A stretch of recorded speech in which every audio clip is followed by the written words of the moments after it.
하나님의 직접적인 역사를 통해서 마침내 하나님의 법궤가 이스라엘 땅으로 들어오게 되었습니다. 이 하나님의 법궤가 이스라엘 땅으로 들어오는 과정이 만만치 않았습니다. 하나님께서 다곤 신상을 엎어뜨리고 그 머리와 손목을 잘라버렸고, 그것도 부족했기 때문에 페스트라고 하는 강력한 전염병을 블레셋 사람들에게 퍼뜨려서 수많은 블레셋 사람들을 심판해서 죽게 하셨고, 그리고 하나님은 그것뿐만 아니라 블레셋 제사장들과 복술자들의 지각을 사용해서 어떻게든 하나님의 법궤를 이스라엘로 옮겨가도록 역사를 하셨고, 그리고 오늘 본문에 나오는 내용인데, 하나님은 이 말 못하는 짐승인 이 두 암소들에게도 역사하셔서 수레를 끌고 법궤를 싣고 이스라엘 땅으로 들어가게 하셨습니다. 이렇게 하나님께서는 오늘도 천지 만물을 통해서 역사하셔서 하나님께서는 직접 역사하셔서 다곤 신상의 머리와 손목을 잘라버리기도 하시고, 직접 역사하셔서 페스트라고 하는 쥐를 통해 페스트라고 하는 질병이 퍼뜨려서 사람들을 수없이 죽게 하셨고, 또는 그 제사장들과 복술자들에게 역사하셔서 그들의 지각을 사용해 법궤를 이스라엘 땅으로 옮기게 하셨고, 그리고 또 말 못하는 미물인 암소들에게도 역사하셔서 이스라엘 땅으로 법궤를 싣고 가도록 역사를 하셨다는 걸 보면 우리가 뭘 알 수 있냐면, 하나님은 오늘날에도 천지 만물을 통해 역사하셔서 우리의 삶에 개입하고 계시고, 인류 역사 하나하나 모든 일에 다 개입하셔서 하나님의 뜻대로 우리의 삶을 인도하고 계시고 인류의 역사를 이끌고 계신다는 사실을 알 수 있는 것입니다. 하나님의 법궤가 직접 이 모든 일을 행하셨던 것처럼 오늘날에도 하나님은 친히 이 모든 일을 직접 행하고 계시고, 또 깊이 개입하셔서 간접적으로 사람들을 통해서 하나님의 뜻을 따라 일을 하게 하시고, 또 짐승들을 통해서 하나님의 뜻을 따라 일하게 하시는 것입니다. 그래서 화산이 터지는 것도 하나님의 뜻을 따르는 것이고, 지진이 일어나는 것도 하나님의 뜻을 따르는 것이고, 해일이 일어나는 것도, 천둥번개가 치는 것도, 그리고 비가 내리지 않아 3년 10년 가뭄이 들어서 먹을 것이 없게 되는 것도 하나님의 뜻을 따라 이루어지는 심판이고, 홍수가 일어나서 쓸어버리고 죽게 하고 하는 것도 하나님의 뜻을 따라 이루어지는 심판이고, 풍년을 주셔서 먹을 것을 많이 주시는 것도 하나님이 베푸시는 구원이고 은혜고, 러시아와 우크라이나가 전쟁이 일어나서 수많은 사람들이 죽어나가고, 무고한 사람들도 죽고 악한 사람도 죽고, 그리고 그 비옥한 옥토가 잿더미가 되고, 그리고 에너지값이 오르고 곡물값이 올라서 그냥 매값이 잘못 없던 사람들이 인플레이션 때문에 죽고 못 살고, 그리고 모든 나라가 어려움을 겪고 혼란을 겪고 경제적인 곤란을 겪고, 마치 버터플라이 이펙트처럼 그냥 거기서 전쟁이 일어나, 먼 곳에서 수만리 먼 곳에서 전쟁이 났을 뿐인데 유럽이 몸살을 앓고, 그리고 온 세계가 몸살을 앓는 것도 하나님은 이 모든 한 사람을 통해 전쟁을 일으켜서 전쟁을 통해서 수많은 나라가 고통을 겪고 어려움을 겪게 하시는데, 그 속내까지는 모르지만 그러나 하나님이 이 모든 일들을 직접 역사하고 계시고 있다는 사실만큼은 분명한 것입니다. 하나님의 법궤가 심판도 하시고 구원도 하시는 것처럼 오늘날에도 하나님이 임재하셔서 어떤 곳에는 심판을 베푸시고 어떤 곳에는 구원을 베푸시는 것입니다. 하나님의 임재 자체가 어떤 사람에게는 멸망이 되지만 어떤 사람에게는 구원이 되는 것입니다. 우리 오늘 본문 10절로 12절 같이 한번 읽습니다. 10절로 12절 시작.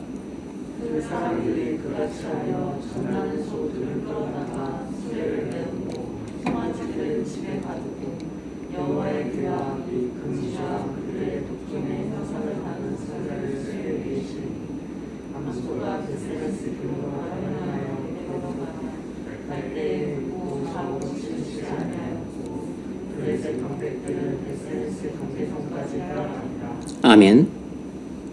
이 암소들은 멍에를 한 번도 메어본 적이 없어서 훈련되지 않았기 때문에 길을 똑바로 갈 수 없었습니다. 또 이 암소들은 갓 낳은 송아지들에게서 떨어지지 않고 젖을 먹이려고 하는 모성 본능 때문에 그들은 집과 정반대 방향인 벳세메스로 갈 수 없었어요. 이 두 가지 불가능한 요인이 있었음에도 불구하고 어떻게 이 두 마리 암소가 하나님의 법궤와 보물상자를 실은 이 수레를 끌고 벳세메스로 똑바로 갈 수 있었을까요? 그건 이 암소들에게 하나님의 통치가 직접 임했기 때문입니다. 이 두 마리 암소가 하나님의 통치에 순종했기 때문이에요. 두 마리 암소들은 멍에를 메본 적 없지만 뒤를 똑바로 가고 새끼들에게 젖을 물리려고 하는 모성 본능을 갖고 있었지만 그것을 억제하고서 슬피 울었지만 하나님의 명령에 순종해서 벳세메스로 직행했던 것입니다. 이처럼 하나님의 주권적인 통치는 강력해서 말 못하는 미무리는 암소들도 하나님의 주권적인 통치에 순종할 수밖에 없어요. 그래서 하나님의 주권적인 통치가 임하면 미물들도 순종하는 것입니다. 그래서 악어도 본능적으로 사람을 잡아먹으려고 달려들었다가도 하나님이 주권적으로 통치하시면 하나님의 백성이 하나님께 구하고 그리고 그리스도의 이름으로 명하면 그 머리 안 좋은 악어들도 하나님이 자기에게 명령하신 줄 알고 뒤돌아서 가버리는 것입니다. 그러므로 우리의 기도는 언제든지 통하는 것입니다. 물론 안 믿는 사람은 안 하셔도 됩니다. 자기 믿음대로 사시면 되는 겁니다. 믿는 사람은 언제든지 기도하십시오. 하나님은 천둥 번개도 막으실 수 있고 그리고 홍수도 그치게 하실 수 있고 가뭄에도 비를 내리게 하실 수 있습니다. 암수에게 역사했다면 악어에게도 역사하고 독사에게도 역사하고 개에게도 역사하는 것입니다. 생명이 있는 짐승에만 역사를 하는 게 아니고 말 못하는 무생물에게도 역사를 하는 것이에요. 하나님의 주권적인 통치는 미치지 않는 범위가 없는 것입니다. 하나님의 주권적인 통치는 온 우주에 미치는 것이에요.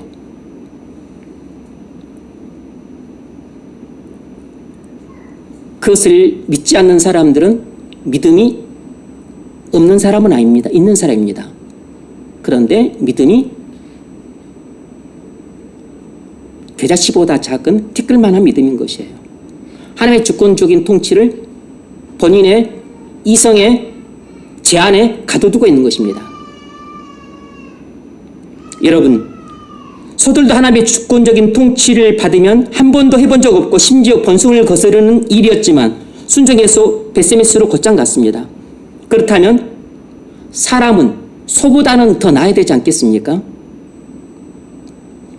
여러분이 금식 기도를 한 번도 해본 적이 없고 여러분의 본성을 거스르는 일이지만 하나님이 여러분에게 금식 기도를 하라고 주권적으로 명령하시면 여러분 금식 기도를 하셔야 됩니다. 금식 기도 좋아하는 사람 아무도 없어요. 왜냐하면 그건 다 우리 본성이 거스르는 일이기 때문입니다. 성경을 일회독을 해본 적이 없을지라도 성경을 읽으면 한 장을 못 읽고 그냥 지겹고 졸려워서 성경을 한 장을 못 넘기는 사람일지라도 하나님이 명령하시면 1년에 1회독을 해야 됩니다. 1년에 1회독을 할 뿐만 아니라 2회독도 해야 되고 3회독도 해야 되고 6회독도 해야 돼요. 인간적으로 생각하니까 내가 1회독도 못하는데 어떻게 6회독을 하랴 하지만 6회독을 하는 게 어렵지 않습니다. 왜냐하면 하루에 20장만 읽으면 되기 때문이에요. 하루에 20장 읽는 것은 뭐 빨리 읽으면 앱을 사용하면 1시간이면 읽어요. 본인이 스스로 빨리 읽으면 2시간이면 읽습니다. 시간이 좀 걸리는 사람은 3시간 걸리겠죠. 힘든 일이지만 불가능한 일은 아니에요. 자기를 부인하고 자기 십자가를 한 번도 져본 적 없는 사람일지라도 하나님이 여러분의 마음을 주장하시면 사명을 감당하기 위해 여러분의 마음을 바쳐야 되고 여러분의 힘을 바쳐야 되고 여러분의 시간을 바쳐야 되고 그리고 여러분의 재산을 바치고 여러분의 목숨을 바치는 순종을 할 수 있어야 됩니다. 미문에서도 하나님의 통치에 순종했는데 하물며 그리스도의 피로 제신 받은 우리가 소보다는 더 자원해서 기쁨으로 순종해야 되지 않겠습니까? 짐승들도 새끼를 사랑해서 떨어지기가 싫어 우는데 사람들은 자식을 소보다 더 끔찍히 사랑하죠. 이 두 암소는 갓난 새끼들을 떼놓고 가려니 발걸음이 떨어지지 않아 울었지만 모성 본능을 이기고 하나님의 명령을 따라 벳세메스로 수레를 끌고 갔습니다. 슬피 울며 수레를 끌고 갔어요. 하나님의 명령에 순종을 했던 겁니다. 왜냐하면 이 암소들도 알고 있었어요. 자기 새끼들보다도 하나님의 법궤가 더 소중하다는 것을 알고 있었기 때문에 하나님의 명령에 순종해서 갔던 것입니다. 우린 자식들을 사랑해서 자식들을 위해 최고로 좋은 환경을 제공해 주고 싶은 본성이 있지만 하나님이 명령하시면 그거 다 포기해야 됩니다. 하나님이 명하시는 대로 하나님의 뜻을 이루기 위해 자식들을 위해 제공하고 싶은 모든 최고의 좋은 환경을 다 포기하고 하나님이 이끄시는 곳으로 가야 돼요. 가끔씩 목사님들이 외국에 유학 가서 귀국을 안 하고 잔류하는 경우들이 있습니다. 왜 그러냐고 이유를 물어보면 거의 목사님들이 자녀 교육 때문이라고 이구동성으로 대답을 합니다. 대부분 우리나라보다 선진국으로 유학을 가기 때문에 선진교육 시스템이라 장점이 많겠죠. 우리나라 같은 경우는 너무나 입시가 치열하고 대학 들어가기도 힘들고 그리고 잘하는 사람만 살아남고 못하는 사람은 생존이 불가능한 그런 그 적자생존의 체계인 반면에 선진국은 뭐 다 그런 건 아니지만 어떤 나라들은 좀 못해도 대학 진학이 가능하고 뭐 또 그 어떻게 재시도 할 수 있는 그런 여건이 갖추어져서 좀 못하는 사람들에게도 기회가 주어진다는 측면에서 유리한 점이 있다고 합니다. 그래서 심지어 우리나라의 사역지를 소개해줘도 거부하고 어떻게든 현지에 잔류하려고 하는 경우들이 아주 많아요.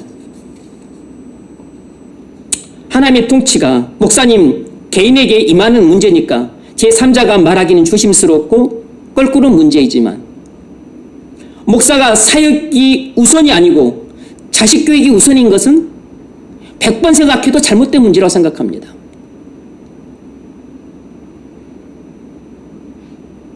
하나님이 부르시는 사역지를 따라 목사가 움직여야지 어떻게 자식 교육을 우선시해서 그것에 따라 움직입니까? 그 이야기하면 할 말 있는 사람 아무도 없어요.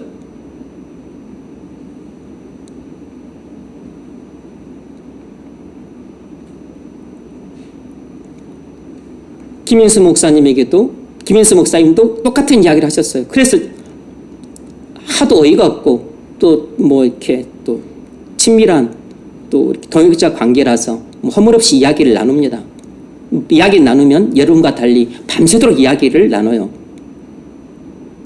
아니 목사님, 하나님이 시리아로 가라고 해도 지금 가족들을 끌고 가야 될 판에 그게 뭔 소리냐고. 목사님 아무 말씀 안 하세요. 할 말이 없으시죠.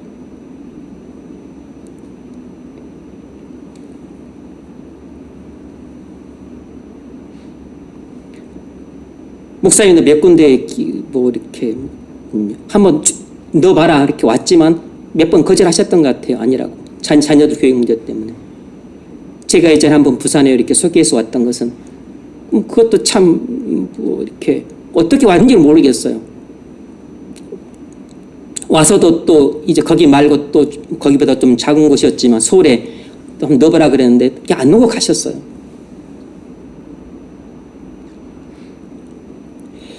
개인의 문제고 가정의 문제이기 때문에 일일이 다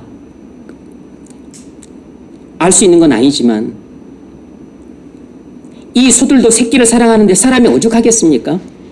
하지만 다른 사람들은 몰라도 목사는 소명을 받은 사람이므로 자식 교육보다도 사역이 만배는 더 중요하고 우선적인 문제인 겁니다.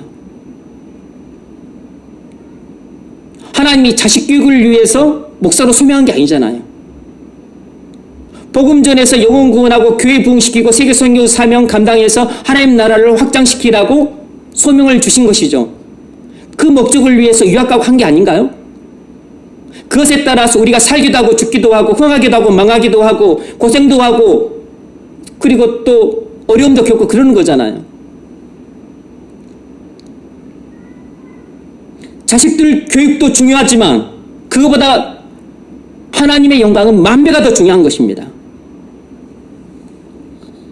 그러므로 자식 교육을 위할 수 있는 곳으로 가야 될 게 아니고 복음을 전하고 영혼을 구하고 교회를 부흥시키고 하나님이 영광을 위해서 일할 수 있는 곳으로 하나님이 명령하시면 그곳으로 달려가야 되는 것이에요. 목사만 그런 게 아닙니다. 우리는 다 소명을 받은 사람들이에요. 그러므로 우리에겐 가족들도 중요하지만 가족들보다도 만왕의 왕이시고 그리고 날 구원하신 하나님이 무한히 더 중요하고 우선적인 분이라는 사실을 항상 명심해야 됩니다. 마찬가지로 우리에겐 가족들의 편안함보다도 하나님이 우리에게 맡기신 사명을 충성스럽게 감당하는 것이 만 배는 더 중요하고 만 배는 더 우선적인 일이라는 사실을 분명히 하셔야 됩니다. 왜냐하면 가족의 편안함보다도 하나님의 영광이 무한히 더 중요하기 때문입니다. 우리에겐 자식들의 교육도 중요하지만 그보다 더 중요하고 우선적인 일은 하나님의 인도하심에 순종하는 것이에요. 그래서 자식의 교육 문제와 하나님의 인도하시는 길이 서로 다르다면 우리는 이 암소들처럼 자식을 내 마음대로 위해주지 못해서 눈물을 흘리고 가슴을 치는 한이 있더라도 오히려 자식에게는 좀 해가 되고 손해가 될 수 있는 길이랄지라도 하나님의 인도하시는 길을 따라 걸어야 됩니다. 왜냐하면 자식 교육보다도 영혼 구원과 교회 부흥이라고 하는 하나님이 주신 맡기신 사명이 훨씬 더 중요하고 우선적인 일이기 때문이에요. 가족에게 편안한 생활 환경을 제공해 주고자 하는 나의 마음이 나쁜 게 아니죠. 선한 것이고 바람직한 것이고 올바른 것이지만 하지만 그것이 나에 대한 하나님의 명령과 서로 충돌한다면 그렇다면 가슴이 아프고 그리고 마음이 찢어지는 그런 고통과 슬픔이 느껴지더라도 가족을 위한 최고의 환경을 포기하고 기꺼이 하나님이 내게 말씀하시고 명령하시고 나를 통치하시는 그 길을 따라서 가고 싶지 않지만 벳세메스로 가야 되는 것입니다. 부모님이 내게 말씀하시고 이끄시는 길이 하나님이 내게 말씀하시고 이끄시는 길과 서로 다르다면 부모님이 노하시거나 서운하시게 생각하실지라도 그래서 관계에 어려움이 생길지라도 하나님이 이끄시는 길을 반드시 걸어가야 됩니다. 왜냐하면 그것이 첫째는 내게 유익한 길이고 둘째는 당장 부모님이 소원하시더라도 그것이 결국 부모님께도 유익한 길이고, 그리고 종국적으로 그것만이 하나님께 영광이 되는 길이어서 하나님께 영광이 되는 선택을 할 때 비로소 하나님은 내게도 복을 주시고, 그리고 부모님께도 복이 흘러 들어갈 수 있도록 역사하시는 것입니다. 내가 사람과 관계가 깨어지게 되면 그건 하나님이 회복시킬 수 있지만, 나와 하나님과 관계가 깨어지면 그건 사람이 회복시켜 줄 수 없습니다. 하나님과의 관계를 깨뜨리지 않기 위해 사람과의 관계가 깨어지는 아픔을 감수하는 것은, 이건 하나님의 영광을 위해 자기를 부인하는 일이기 때문에 하나님께서 역사하셔서 은혜를 주시면 그 관계가 복원될 뿐만 아니라 이전보다 훨씬 더 돈독한 관계로 회복이 돼요. 그러나 내가 사랑하는 부모님과 관계를 깨뜨리고 싶지 않아서, 내가 사랑하는 애인과 관계를 깨뜨리고 싶지 않아서, 내가 사랑하는 자식의 가슴에 못을 박고 싶지 않아서 하나님과의 관계를 은근슬쩍 깨뜨리는 이런 잘못된 선택을 하게 되면 그것은 암소가 뱃속에스로 가는 길을 거부하고, 나는 한 번도 가본 적이 없어서 그런 길을 가고 싶지도 않고, 그리고 집에 새끼들이 내 젖을 기다리고 있는데 그 새끼들을 두고 집을 떠난다고 하는 것은 그것은 몹쓸 일이다 라고 거부하는 암소들처럼, 그것은 본능을 따르는 일이라 수긍은 되지만, 그러나 그것은 화를 자초하는 우매한 일인 것입니다. 짐승도 그렇게 안 했어요. 그럼 사람이랑 더더욱 그렇게 해서는 안 되는 것입니다.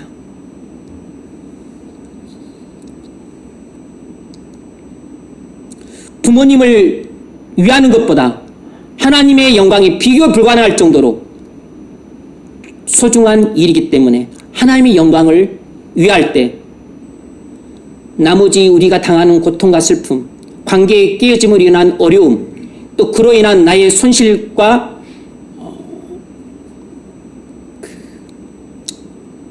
비참함, 이 모든 것들은 하나님의 때에 하나님의 방법으로 역사하셔서 하나님이 회복시키는 정도가 아니라 오히려 더 위익되고 더 돈독한 관계로 하나님이 복원시켜 주십니다. 우리의 믿음은 무엇을 버리고 무엇을 택하느냐를 보면 알 수 있습니다.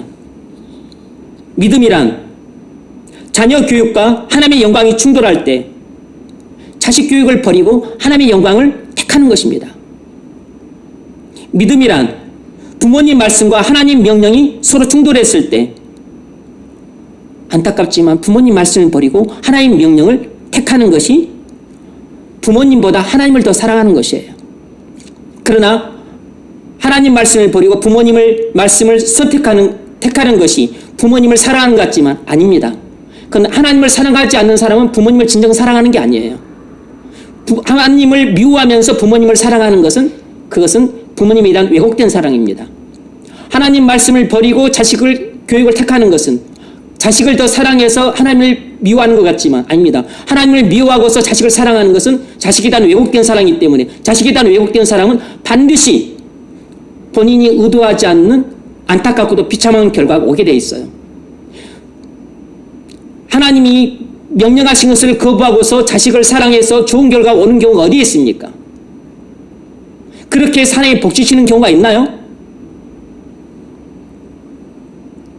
만 가지 케이스 가운데서 단 하나도 없습니다.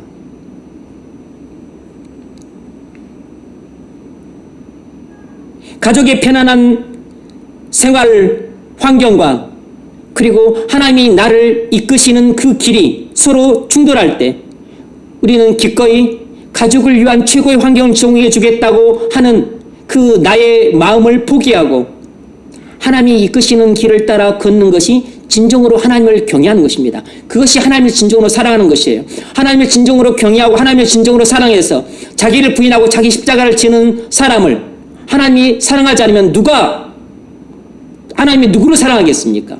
이런 사람을 하나님께서 함께 하시고 복 주시고 인도하시고 보호하지 않으시면 하나님이 도대체 누구를 인도하시고 보호하시고 복을 주시겠어요? 우리가 무엇을 보물로 믿고 있느냐는 우리 행동이 증명합니다. 내 보물이 있는 그곳에는 내 마음도 있다 그랬습니다. 마태복음 6장 21절에 내 보물이 있는 그곳에는 내 마음도 있느니라 라고 주님이 말씀하셨어요. 여러분이 양자택일을 해야 되는 상황에서 여러분이 택하는 그것이 바로 여러분이 믿는 마음의 보물인 것입니다. 여러분이 선택하는 그에서 여러분이 쥐고 있는 그것이 여러분이 마음속으로 믿고 있는 보물이에요. 그리고 여러분은 나중에 곤란한 상황이 처했을 때 여러분이 손에 쥐고 있는 그 보물에게 여러분은 의존해야 됩니다. 여러분이 궁지에 처했을 때 여러분이 손에 쥐고 있던 그것이 자식 교육이면 자식에게 의존해야 되고 부모님 말씀이면 부모님께 의존해야 될 것이고 그것이 하나님 말씀이면 하나님께 의존하시면 됩니다. 여러분이 쥐었던 것이 가족을 위한 최고의 생활 환경이라면 여러분이 가족을 위한 최고의 생활 환경에 여러분의 목숨을 의지해야 되고 역시 여러분의 건강을 의지해야 되고 여러분이 안녕과 모든 것을 그것에 의지해야 돼요. 하나님 찾으시면 안 됩니다. 그것은 모순된 행동이에요. 물론 하나님 찾아도 듣지도 않으실 겁니다. 구원은 믿음으로 받지만 하나님은 우리의 모든 행위에 보응하세요. 구원은 믿음으로 받지만 하나님의 보응은 우리의 행위를 따라 이루어지는 것입니다. 13절, 14절 같이 한번 읽습니다. 13절, 14절 시작.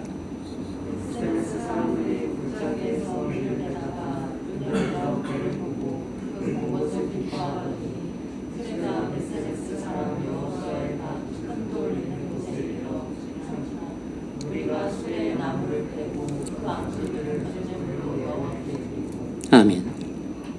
암소들이 수레를 끌고 직행해서 베세메스 여호수아 밭에 이르러 멈췄습니다. 이 암소들은 만왕의 왕이신 하나님의 통치를 따라 베세메스로 직행하고 여호수아의 밭에 멈추는 순종을 했습니다. 원래 번제는 스스로만 드려야 되는데 이 베세메스 사람들이 암소로 번제를 드리고 그리고 암소가 끌고 왔던 수레를 패서 그 나무로 번제를 드렸어요. 먼저 베세메스라는 곳이 어떤 지역인지 알아야 되는데 그것은 여호와서 21장을 보면 하나님께서 아론과 그리고 그 자손 제사장들에게 그 땅들과 목초지를 주었는데 그 중에 하나가 베세메스와 그 목초지를 주었어요. 그러므로 그 베세메스 거기에는 레위인들도 살고 있었고 물론 제사장들이 다 레위 지파죠. 그래서 이 베세메스에는 물론 레위인도 살고 있었고 또 레위 지파 중에 제사장들도 살고 있었어요. 그것이 일종의 제사장들의 뭐 영지와 비슷했기 때문에 그들의 그 밭갈아서 먹을 땅과 목초지가 거기 있었던 겁니다. 베세메스에. 그런데 이 베세메스의 두 암소가 여호와의 법궤와 보물 상자를 실은 수레를 끌고 여호수아 밭에 딱 당도를 했어요. 그것을 보고 베세메스 사람들이 기뻐하고서 그리고 원래 스스로만 드려야 됐던 번제를 암소를 잡아서 드리되 그가 끌고 온 수레를 패서 수레 그 나무로 번제를 드린 것입니다. 왜 그랬을까요? 여기는 중요한 의미가 담겨 있습니다. 그것은 암소가 하나님의 법궤를 실어 와서 하나님의 거룩한 일을 행했고 그리고 그 수레도 하나님의 법궤와 하나님께 속건 제물로 바친 보물 상자를 실어 온 수레이기 때문에 다른 용도로는 쓸 수가 없는 것입니다. 이미 하나님께 바쳐진 암소고 하나님께 바쳐진 수레이기 때문에 하나님께 이미 바쳐진 소고 수레들은 하나님을 위해 일에만 거룩하게 쓰임 받아야지 다른 용도로는 쓸 수가 없어요. 그것이 구약의 율법입니다.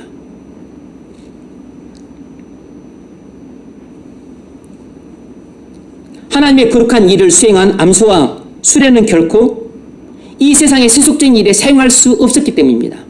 마찬가지로 우리는 여기서 성도의 삶이 어떻게 되는가를 보게 되는 것이에요. 성도의 삶은 이 암소와 수레처럼 순종과 전적인 헌신의 삶이 한다는 것입니다.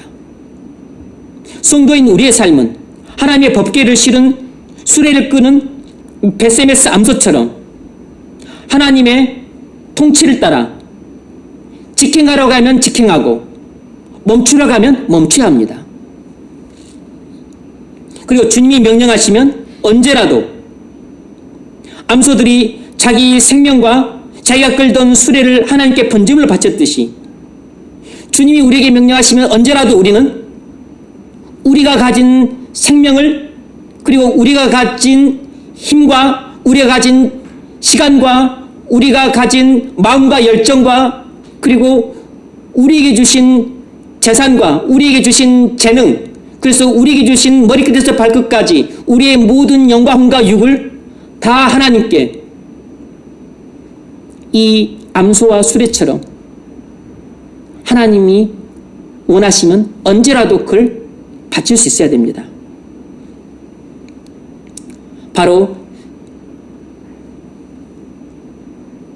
우리가 이렇게 베세메스 암소처럼 살아야, 암소처럼 하나님의 그 거룩한 일을 위해서 한 번도 해본 적이 없지만 순종해서 그 길을 가고, 그리고 집에서 이 갓나은 새끼 송아지들에게 젖을 물리고 싶었지만 그 모성 본능을 뿌리치고 하나님의 명령에 순종해서 베세메스로 가는 거룩한 일을 수행했을 뿐만 아니라 마지막에는 자신의 목숨까지 다 바쳐서 하나님께 헌신하는 이런 베세메스 암소처럼 우리도 이렇게 평생을 순종하고 살 뿐만 아니라 온전히 우리 몸과 마음과 시간과 물질 전체를 다 바쳐서 전적으로 순종하는 삶을 살아야 된다는 것을 사도 바울이 로마서 11장 1절에서 말씀함으로써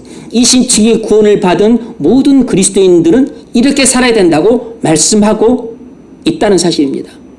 로마서 12장 1절에서 바울은 이렇게 말했습니다. 그러므로 형제들아, 내가 하나님의 모든 자비하심으로 너희를 권하노니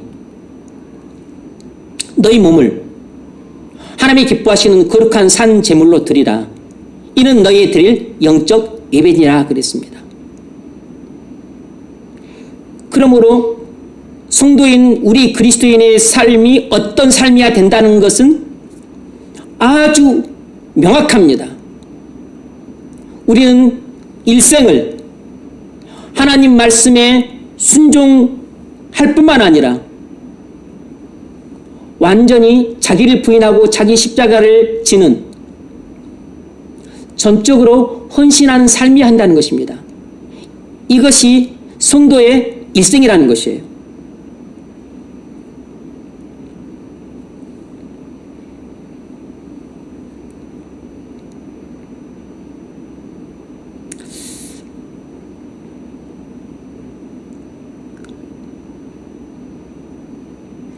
서울대 의대를 나온 안호성 박사라고 하는 분이 있는데 그분은 미국으로 유학을 가서 거기서 이제 체류에서 LA 쪽에서 개원을 했는데 나이가 49살 정도 되었을 때 이렇게 살아서는 안 되겠다라고 하는 자각이 들어서 그래서 7시에 퇴근해서 1시간 운전해서 귀돈으로 올라가면 8시부터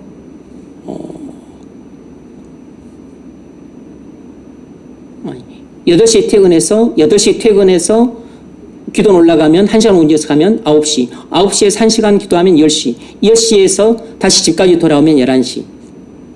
그런 삶을 한 2달 정도 살았는데 처음에는 기도를 한참 한 줄 알았는데 딱 시간 보니까 15분밖에 안 지났대. 더 이상 기도할 것이 없었다는 것이에요. 신앙사를 오랫동안 했지만 그 사람의 기도 역량은 15분밖에 안 됐어요. 15분 이상은 기도할 수 없었던 겁니다. 그래서 그 다음 날에는 안 되겠다 싶어서 기도할 제목을 적어가지고 왔어요. 이제 도구, 여러 사람들 위해서. 그는 의사였기 때문에 병자들에게서 기도를 제목을 받아가지고 병자들의 치료를 위해서 기도를 해야겠다는 생각에서 가지고 올라온 것입니다. 그렇게 해서 이제 기도를 하다가 한 2달 했는데, 한 3달 정도 했는데 와이프가 이제 기도는 그만 올라가고 당신 살이나 빼라고. 살이 너무 쪄서 건강에 위험이 올 것 같으니까. 그래서 이제 헬스클럽 다니면서 운동을 하다가 무릎이 너무 아팠어요. 그래서 벌써 나이가 아직 50도 채 안 됐는데 이렇게 되면 곤란하겠다 싶어서 이제 약을 먹는데, 약을 먹으면 보통 24시간 효과가 있는데 어느 날 밤에도 너무 다리가 아파서 겨우 이제 아픈 다리 약 먹고, 그리고 이제 새벽에 나서 이제 그들은 그때 무슨 특별 새벽 기도 기간이어서 이제 새벽 기도를 아픈 다리를 질질 끄고 새벽 기도를 나갔습니다. 목사님이 다 일어나서 우리 찬송합시다 하고 그랬는데 본인은 일어설 수도 없을 정도였어요. 너무 다리가 아파서. 그래서 자기는 앉아서 아픈 다리에 손을 얹고 계속 기도를 했습니다. 하나님, 제발 다리를 좀 낫게 해주십시오. 제가 나이도 50도 안 됐는데 이거 지금 다리가 아파서 제가 지금 일어설 수도 없습니다. 그래서 막 간절한 마음으로 기도를 했는데 엄청 다리가 뜨거움을 느꼈습니다. 그리고 나서 다리의 통증이 사라진 것 같아요. 안 아파. 나 집에 돌아와서도 안 아프고 2, 3일 지나도 안 아파. 이제 더 이상 진통제 약을 먹을 필요가 없게 되었어요. 이상하다. 왜 다리가 안 아플까? 안 아프다고 와이프한테 이야기하니까 와이프가 안 믿었습니다. 아니, 현대의학을 공부하는 최고의 의사가 그거 무슨 해기망측한 소리냐고 면박을 주었습니다. 자기보다 믿음이 좋은데. 그래서 이상하다. 어쨌든 다리가 안 아프니까 약을 먹을 필요가 없었어요. 어떤 아는 집사님이 머리가 너무 아프다고 병원을 찾아왔습니다. 머리가 너무 아파서 깨질 것 같다고. 근데 혈압을 재보니까 혈압이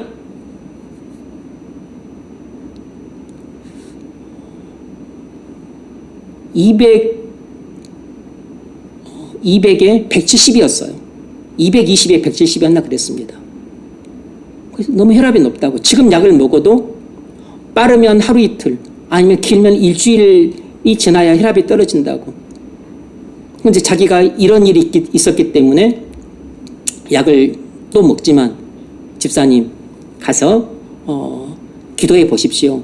제가 다리 통증이 이렇게 아파서 기도를 했는데 새벽에 그렇게 순식간에 나왔다고. 그 이야기를 듣더니 이 집사님이 자기 머리에 손을 얹고 기도를 해달라고 그랬습니다. 무슨 말이냐고. 이 여집사님은 성령을 받은 분이에요. 그래서 방언으로 기도하는 아주 뜨거운 분이에요. 근데 이분은 뭐 방언 기도도 못하고 사실상 뭐 그렇게 아주 믿음이 좋은 분도 아니었습니다. 그런데 무슨 소리냐고. 이 여집사님이 진찰 받으러 와가지고 바닥에 무릎을 꿇었어요. 그때 왜 무릎을 꿇냐고. 똑같은 죄인들끼리. 그래서 자기도 무릎을 꿇고 집사님 머리에 얹고 기도를 해줬어요. 그런데 머리가 말끔히 나왔습니다. 머리가 나왔다 그래. 두통이 없어졌대요.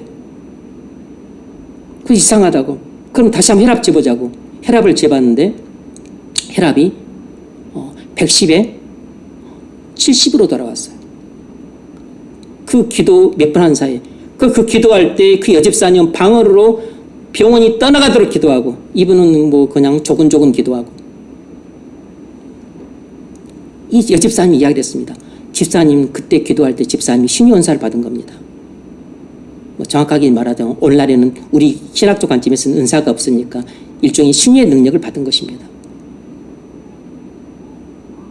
그래서 그때 이분이 자기 무릎의 통증만 없어진 게 아니고 그때 신유의 능력을 받았던 것이에요. 그래서 그때 이후로 이 집사님이 의사인데 손에 안고 기도를 하면 병이 낫는 것입니다. 뭐 두통만 나은 게 아니고 정신과에서도 12년 동안 못 고쳤던 우울증도 고치고 심지어는 간암 말기인데 간암 말기의 그 종양까지도 다 소멸되어서 찌그러질 정도로. 그래서 이분은 5시까지는 병원을 운영하고 5시 이후 저녁 시간에는 기도인이 되는 것이에요. 사람들이 안수받으러 찾아오는 것입니다.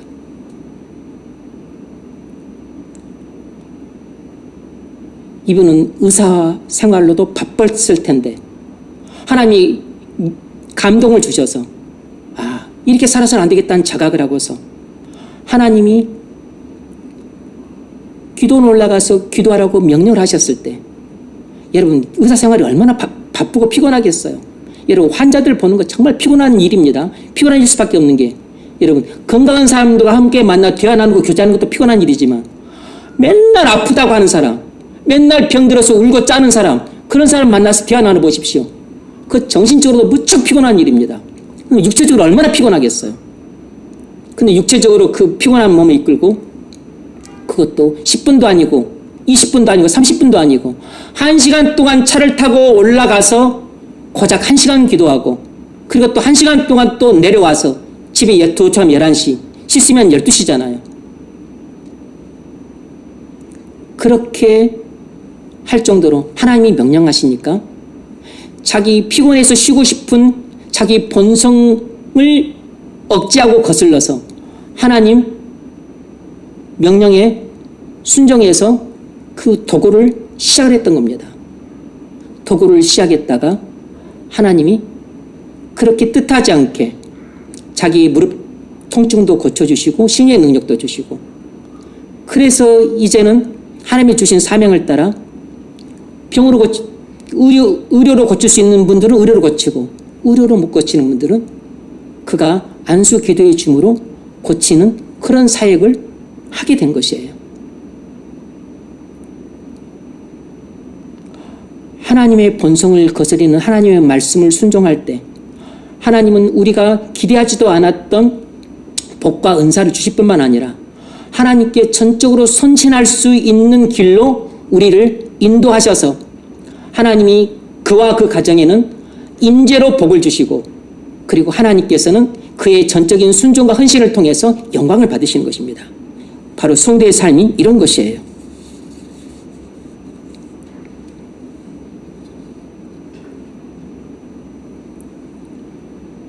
그런데 하나님의 영광에 대해 무지하게 되면 우리는 심판을 자초하게 됩니다. 우리는 이것을 19절을 통해 발견할 수 있습니다. 19절 우리 같이 한번 읽습니다. 시작.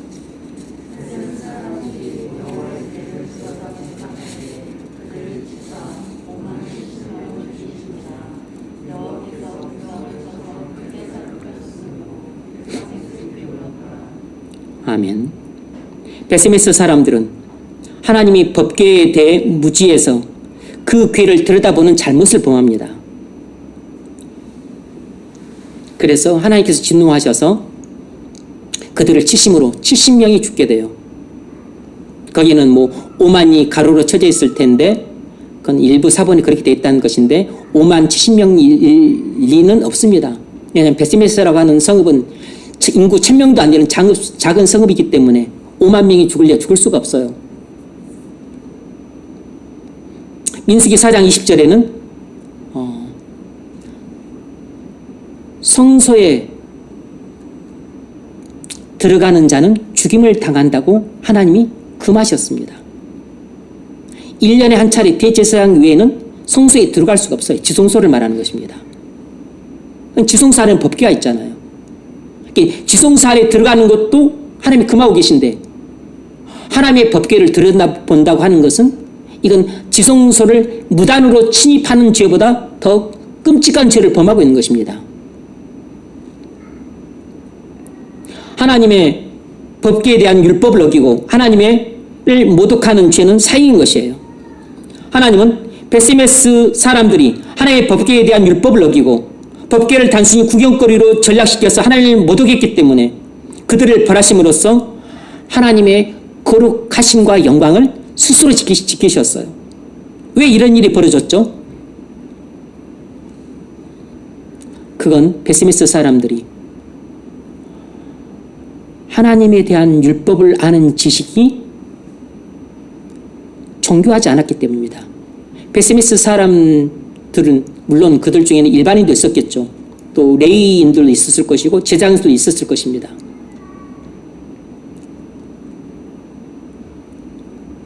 아마 그들은 일반인들이었을 가능성이 높죠.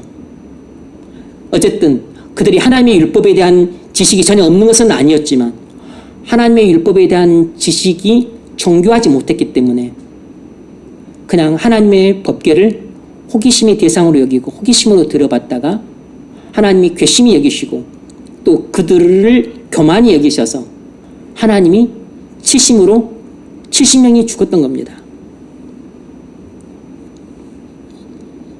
베세메스 사람들은 경건함이 부족했어요.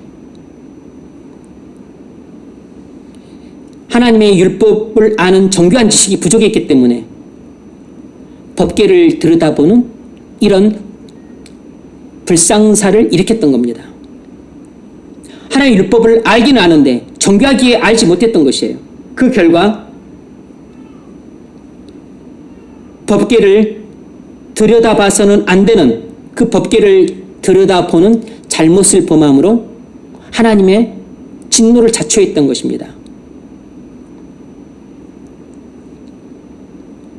이처럼 하나님을 경솔히 대하는 사람들은 하나님에 대한 지식이 정교하지 못하기 때문에 이런 일이 벌어지는 것이에요.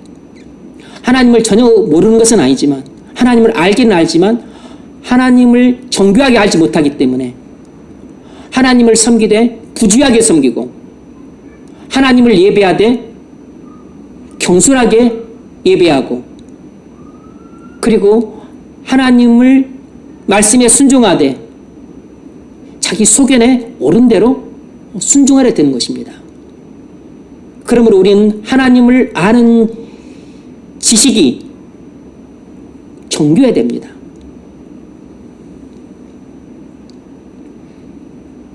하나님을 아는 정교한 지식이 부족한 사람들은 하나님의 영광스러운 임재를 가볍게 생각하고 부주의하게 취급하게 돼요.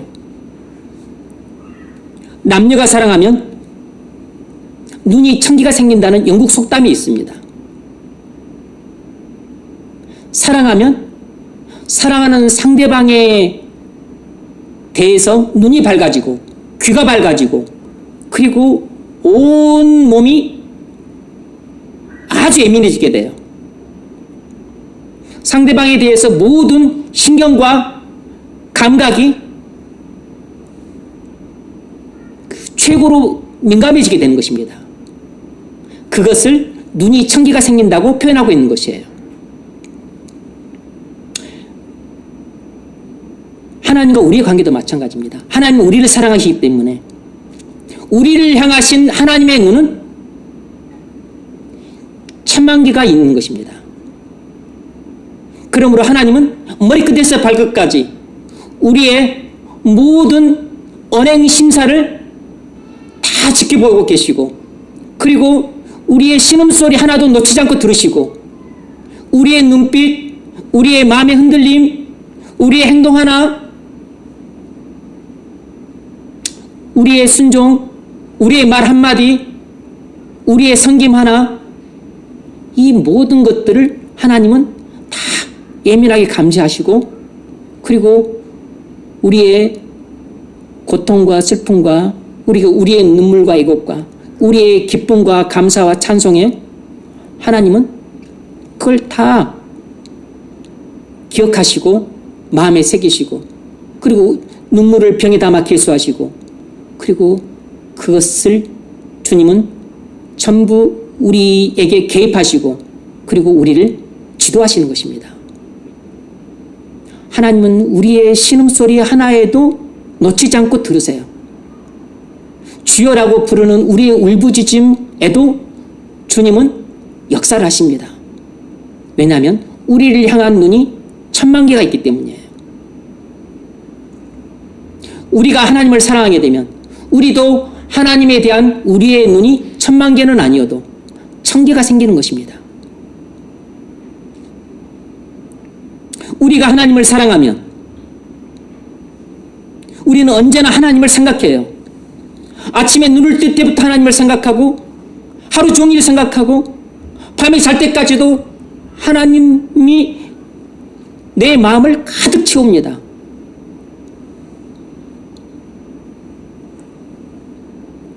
무엇을 해도 하나님을 생각하게 돼요.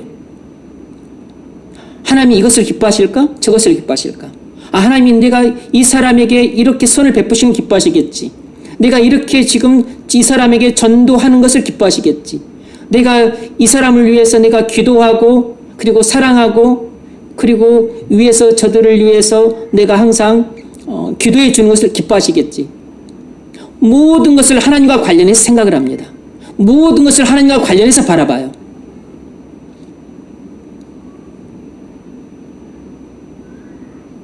집에 있든 직장에 있든 어디에 있든지 간에 우리는 하나님을 생각합니다. 길을 걸을 때도 하나님을 생각하고 버스를 타고 있을 때 하나님을 생각하고 사람과 만나 대화를 나누고 있을 때에도 하나님은 내가 이 사람을 어떻게 대하기를 원하시나, 내가 이 사람에게 어떤 말을 하고 내가 어떤 태도로 이 사람을 품기를 원하시나, 항상 그 생각이 사라지지 않는 것입니다. 내 마음의 눈은 하나님만 바라보고 있는 것이에요. 그리고 혼자 미소 짓고 그리고 마음속으로 하나님의 음성을 듣고서 하나님의 음성을 따라 신속하게 순종하는 것입니다. 여러분, 사랑은 정교한 것이에요.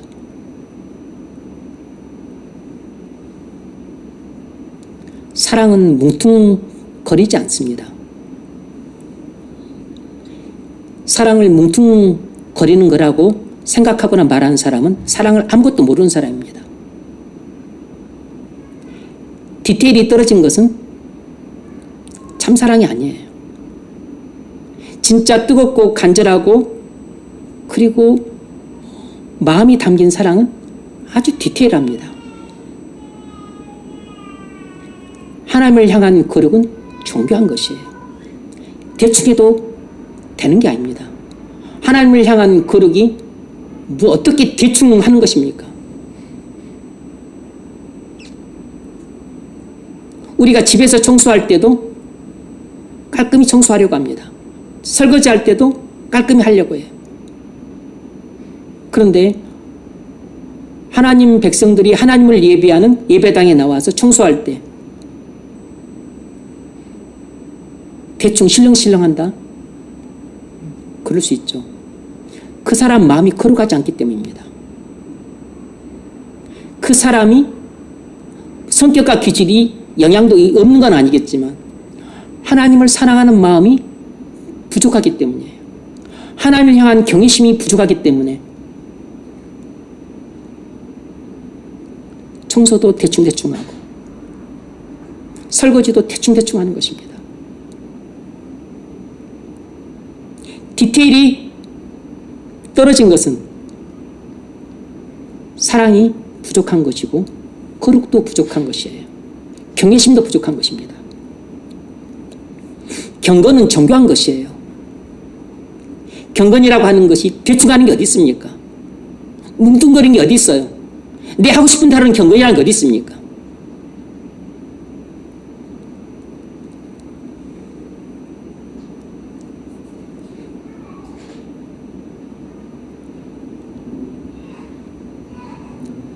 디테일이 떨어지는 것은 경건함이 부족한 것입니다. 참으로 경건한 사람은 정교해요. 디테일합니다. 정말로 우리가 하나님을 사랑하면 하나님에 대한 우리의 그 사랑의 섬김이 정교하게 나타납니다. 여러분이 정말로 하나님을 경외하면 하나님은 여러분이 하나님을 바라보는 눈이 언제라도 하나님을 향하게 되어 있고 어디서라도 하나님을 향하게 되어 있고 무슨 일을 하더라도 하나님을 바라보게 되어 있어요. 하나님을 향해 여러분의 눈이 청기가 생기는 것입니다. 여러분은 결혼을 했다면 와이프가 사랑스럽다면 와이프를 바라보는 눈이 청기가 있을 겁니다. 자식을 사랑한다면 자식을 바라보는 눈이 청기가 있을 것이에요. 자식의 흩날리는 머리카락도 예쁘고 자식의 웃는 미소도 예쁘고 입가에 묻어있는 밥풀떼기도 예쁘고 그리고 누워서 신음하고 있는 그 고통소리도 가슴이 저며오고 그가 땅에 넘어져서 피가 흘릴 때 그것도 가슴 아프고 모든 것 하나하나에 예민하게 반응을 해요. 그건 자식을 향한 여러분의 신경이 청기가 있기 때문입니다. 우리가 주님을 사랑하면 주님을 향한 신경이 청기가 생기는 것이고 눈이 청기가 생기는 것이고 귀가 청기가 생기는 것이고 그리고 심장이 청기가 생기는 것이에요.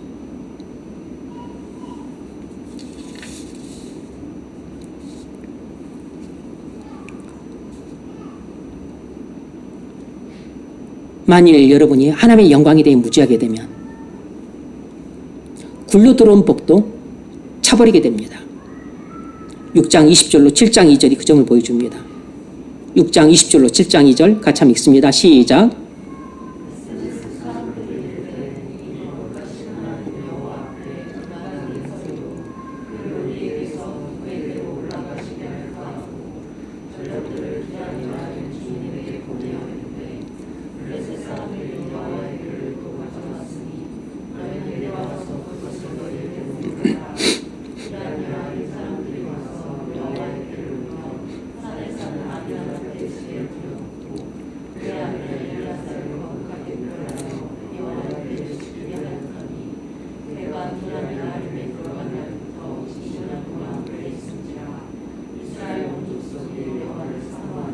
아멘.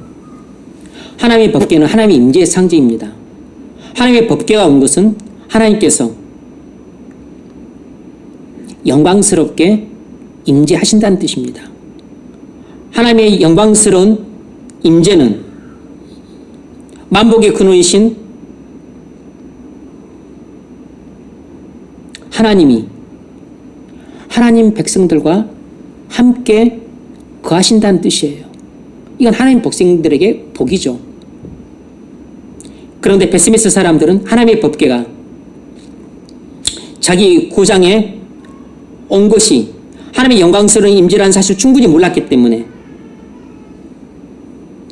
자신들의 부주의함으로 70명이 죽는 그 사고가 일어난 후에 하나님의 법궤가 자기들 땅에 있는 것이 두려워서 하나님의 법궤를 기럇 여아림으로 보내버렸습니다.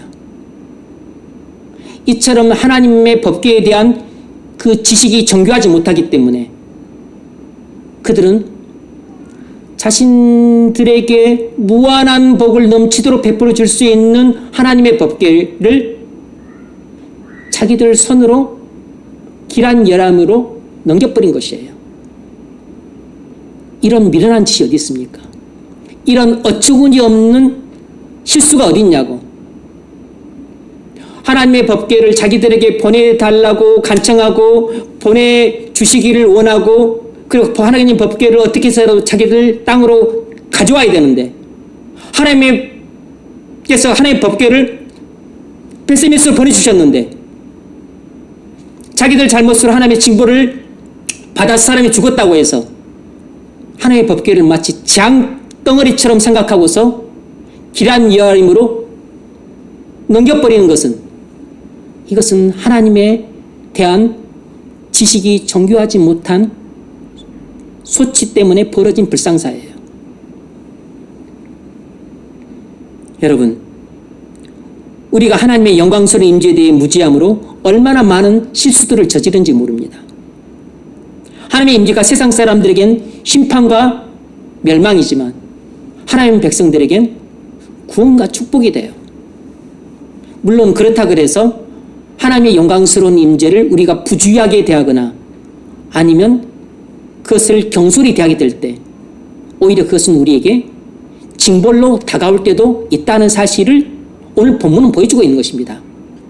우리가 하나님의 영광스러운 임재를 부주의하게 대하고 경솔히 대하고 만홀히 여기면서 불순종하게 될 때 하나님은 분명히 우리에게 징벌은 하세요. 징벌은 하시지만 그렇다고 해서 하나님의 그 영광스러운 임재가 저주덩어리가 아니고 그리고 재앙덩어리가 아닌 것입니다. 하나님의 임재는 본질적으로 하나님 백성들에게 구원이고 그리고 축복이에요. 왜냐하면 만복의 근원이신 하나님이 하나님 백성들에게 은혜를 베풀지 않으시면 누구에게 은혜를 베푸시겠어요? 복을 주시려고 오신 것입니다. 다만 잘못을 해서 잘못에 대해서 하나님이 징계하셨을 뿐인 것이에요. 징계하셨다고 해서 하나님이 나쁜 분이 아니잖아요.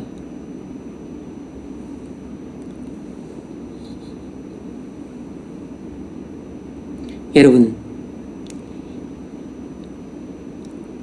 베세메스 사람들 뿐만 아니라 이스라엘 사람들이 몰랐던 게 뭐냐면 하나님의 법궤가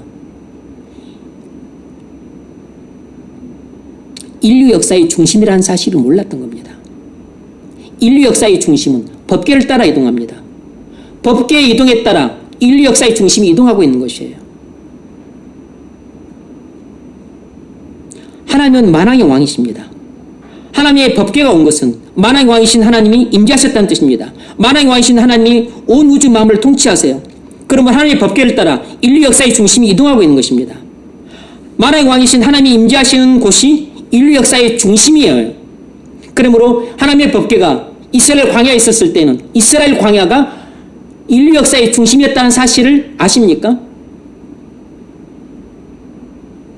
다윗 시대에 하나님의 법궤가 예루살렘에 있었을 때는 바로 예루살렘이 모든 인류 역사의 중심이었어요. 그럼 예수님 당시는 법궤나 성전은 모형이에요. 그런데 이미 원형이신 예수님이 오셨잖아요. 예수님이 예루살렘에 거하셨기 때문에 인류 역사의 중심은 예루살렘이었던 겁니다. 하나님 당신이 직접 예루살렘에 오셨잖아요. 그러면 예루살렘이 인류 역사의 중심이었던 것이에요. 예수님이 죽으시고 성령이 내려오셨습니다. 그 다음부터는 성령이 임재하는 곳이 인류 역사의 중심인 것입니다. 성령의 강력한 임재 어디 있었습니까? 로마 지구가 안에 있었잖아요. 그래서 로마 지구가 안에서 교회가 붕괴했잖아요. 그러므로 인류 역사의 중심이 한때는 로마 제국이었습니다. 루터를 통해 개신교가 발생하면서 붕이 일어났습니다. 그러므로 한때는 독일이 인류 역사의 중심이었습니다. 한때는 네덜란드가 인류 역사의 중심이었다고. 한때는 영국이 인류 역사의 중심이었습니다. 한때는 미국이 인류 역사의 중심이었어요. 성령이 강력하게 임재하시는 그 나라가 인류 역사의 중심 국가가 되는 것입니다.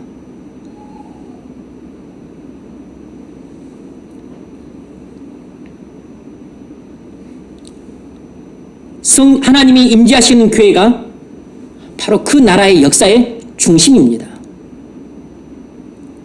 대통령이 그 나라의 역사의 중심이 아니에요. 그는 껍데기고 허수아비인 것입니다. 어느 나라든 그 나라의 역사의 중심은 성령이 임재하시는 교회가 역사의 중심이에요. 그러므로 우리나라의 흥하고 망하고는 대통령이 잘나고 못나게 갈대어 있는 것이 아니고 바로 하나님이 임재하시는 교회가 하나님 명령에 순종하느냐 불순종하느냐에 따라 우리나라의 흥망이 결정이 되는 것입니다. 성쇠가 결정이 되는 것이에요. 우리나라 우리 민족의 기륭화복은 하나님이 주관하시는데 당연히 하나님이 임재하셔서 순종하는 교회가 있는 나라는 하나님이 흉을 주지 않으시고 기를 주시고 화를 주지 않으시고 복을 주시는 것입니다. 그러나 우상 숭배를 하고 교회가 타락하고 세속화되고 그리고 교회가 살만 찌우고 그리고 교회가 영혼 구원과 선교 사명을 감당 못하는 교회가 되면은 당연히 우리나라도 벌을 받게 되는 겁니다. 그래서 재앙이 찾아오게 되고 그래서 흉한 일이 나타나게 되는 것이에요. 그래서 우리가 항상 위정자들을 위해서 쉬지 않고 기도해야 되지만 그보다 더 근본적으로 중요한 일은 교회가 성령 충만한 인재가 있어야 되는 것입니다.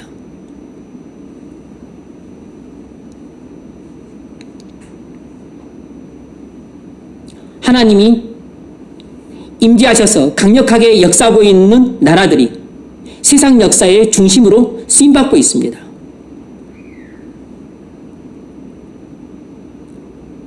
과거에는 영국이나 미국 그런 나라들이 강력하게 쓰임받았어요. 캐나다나 호주도 그러했죠. 여러분, 중국이 하나님께 쓰임받고 있는 나라입니까? 아닙니다. 물론 하나님이 다른 측면에서 하나님을 대적하는 공산당들도 하나님이 쓰시긴 하시는 거죠. 그러나 심판의 대상이고 멸망의 대상입니다. 그들은 우리가 구원해야 될 대상이에요. 역사의 중심이 아닙니다. 그건 역사의 주변입니다. 하나님이 임재하시는 성도가 그 가정의 역사의 중심이에요. 만일 하나님이 여러분에게 임재해 계시면 여러분이 여러분 직장의 역사의 중심입니다. 만일 하나님이 여러분에게 충만히 임재해 계시면 여러분이 섬기는 교회의 중요한 일꾼으로 쓰임받게 될 것입니다. 하나님이 여러분에게 임재해 계신다 그래서 여러분이 교회의 중심은 아닙니다. 교회의 중심은 주님이세요.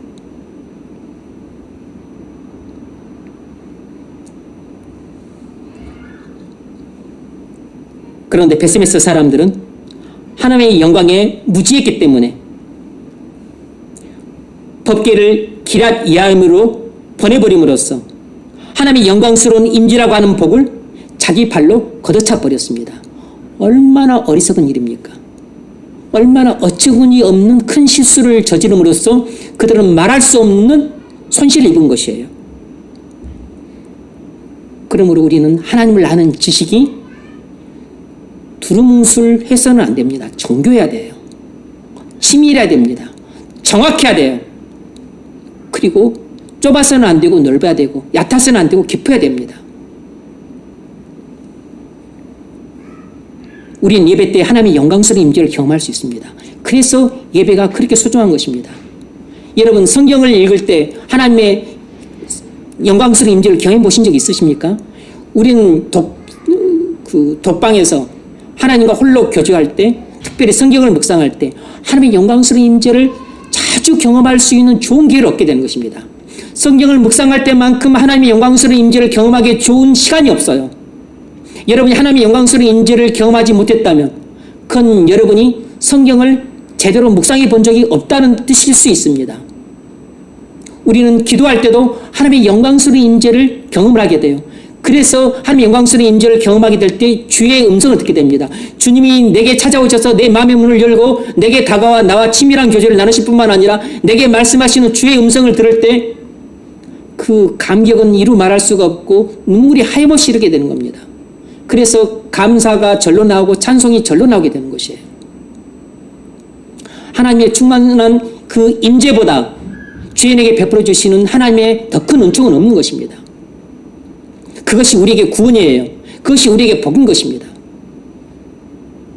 하나님의 충만스러운 임재는 우리에게 보석 덩어리를 주는 것보다 더 큰 복이고 우리에게 건강과 장수를 주는 것보다 더 큰 복이고 우리에게 사랑하는 가족과 안락한 삶의 환경을 주는 것보다 더 큰 복이에요. 하나님의 복계보다 이 세상에서 더 소중한 것이 없는 것처럼 하나님의 영광스러운 임재보다 더 소중한 것은 아무것도 없는 것입니다. 그건 우리의 건강이나 우리의 재산이나 직업이나 우리의 사랑하는 가족들보다 더 소중하고 더 우선적인 것이에요. 그래서 하나님의 영광스러운 임재를 위해서라면 우리는 얼마든지 우리 자신의 시간도 버릴 수 있고, 우리 자신의 성공도 포기할 수 있고, 우리 자신의 가족의 안락한 생활 환경도 포기할 수 있고, 우리 자신의 그 재산도 포기할 수 있고, 우리 자신의 직장도 포기할 수 있는 것이에요. 뿐만 아니라 우리는 순종할 때 하나님의 그 놀라운 임재를 맛보기도 합니다. 하나님이 나를 얼마나 기뻐하시는가를 하나님의 그 마음을 느끼게 돼요. 순종했었을 때 내 영혼이 얼마나 깨끗해지고 하나님이 충만하게 임재해 주셔서 내가 믿음으로 순종하는 것을 하나님께서 얼마나 기쁘게 연락하시는가를 우리가 경험을 하게 됩니다.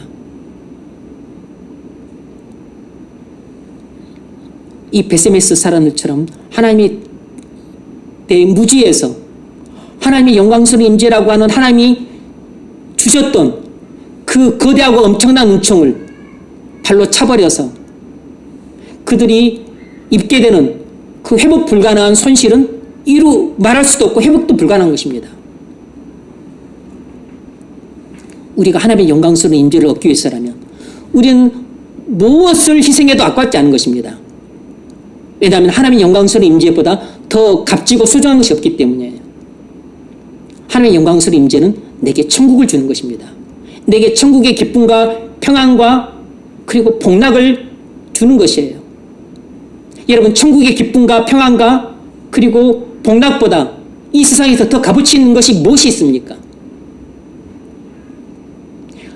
100살까지 무병장수하는 것이 그렇게 큰 복입니까? 부자로 떵떵거리며 사는 것이 그렇게 큰 복이에요? 그것도 여러분 100년 못 갑니다. 100년 뒤에는 다 놓고 가야 되고 하나님 앞에 서야 돼요. 최고의 하나님께서 우리에게 주시는 복은 살았을 때도 천국의 기쁨을 누리고 사는 것이고 죽어서는 천국에서 영생을 누리는 것. 이것이 우리가 이 땅에서나 천국에 죽어서나 우리가 누려야 될 최고의 복인데 바로 이 땅에서 우리가 천국의 기쁨을 누리고 살고 그리고 죽어서는 천국에서 영생을 얻고 살고 이 모든 것이 어디서 오냐면 바로 하나님의 영광스러운 임재에서 오는 것입니다. 하나님이 나와 함께 하실 때 나는 어떤 환경에서도 천국의 기쁨과 감격과 평안 가운데 살게 되는 것이고 그리고 나는 죽어서 천국에서 하나님과 실질적으로 임재 가운데 살기 때문에 거기서는 고통도 슬픔도 없고 완전한 평화와 그리고 영원한 안식을 누리는 영생을 누리게 되는 것입니다. 하나님을 아는 지식에 정교하십시오. 정확해야 됩니다. 그리고 좁으면 안 되고 넓어야 되고 얕으면 안 되고 깊어야 됩니다.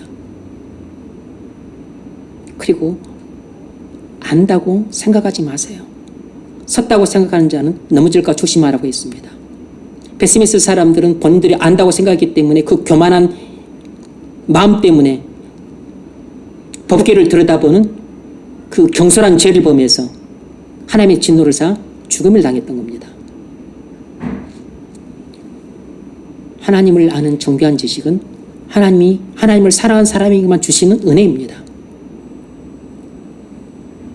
하나님을 아는 정교한 지식이 있어요. 우리가 하나님의 영광스러운 임재보다 더 소중하고 값어치 있는 것은 없다는 걸 알기 때문에 이것을 우리가 얻기 위해서라면 우리는 우리의 시간, 우리의 힘, 또 우리의 목숨, 우리의 재산, 또 우리의 직장, 우리 가족의 안락한 생활 환경, 우리의 집과 차, 그 어떤 것을 포기해도 조금도 아깝지 않은 것은 그런 것이 희생이 아니기 때문입니다. 그건 희생이 아니에요. 우리가 겉으로 볼 때는 자기를 부인하고 자기 십자가를 지는 것처럼 보이지만 그러나 내가 버리고 포기하는 것보다 무한히 더 큰 복을 얻는데 뭐가 희생입니까? 아무것도 희생 아닙니다. 하나님의 영광스러운 임재를 얻으십시오. 그러면 그것이 여러분의 믿음으로 주어지는 결과일 것이고 그것이 가장 지혜로운 선택입니다. 베스미스 사람들은 무지했기 때문에 굴러 들어온 하나님의 법을 걷어차 버렸습니다. 그런 우리를 범하면 안 됩니다. 어떤 희생과 손해가 있을지라도 순종하고 헌신함으로 하나님의 영광스러운 임재라고 하는 지복을 받아 누릴 수 있기를 주의 이름으로 축원합니다.